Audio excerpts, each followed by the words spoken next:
Question number 5 বলেছে কোনো সংখ্যার 75 সঙ্গে যখন 75 যোগ করা হয় তখন তা সংখ্যাটির সাথে সমান হয়, তাহলে সংখ্যাটি কত? তো এখানে আমাদের সংখ্যাটি যদি এ ধরি তাহলে এর 75% অর্থাৎ 75%-এর সাথে যখন 75 যোগ করা হবে তার মানে 75% মানে আমরা লিখতে পারি 75/100 প্লাস তার সাথে যখন 75 অ্যাড করা হবে তখন সংখ্যাটি নিজে অর্থাৎ এ পাবো আমরা।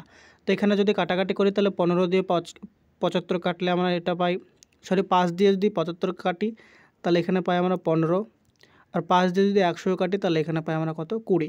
এবার এগুলো যদি সব একদিকে নিয়ে যায় তাহলে a minus 15a divided by 20 equal to আমরা কত পাবো, এদিকে থাকবে 75।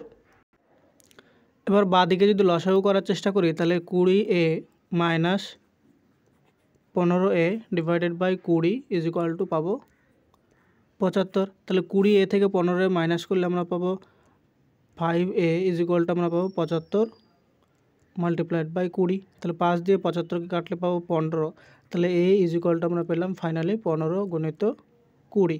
তাহলে 15 দুগুণে যেহেতু 30 আর তার সাথে একটা শূন্য, তার মানে সংখ্যাটি আমরা পেয়ে যাব 300, যেটা অপশান নাম্বার ডি হয়ে যাবে সঠিক উত্তর।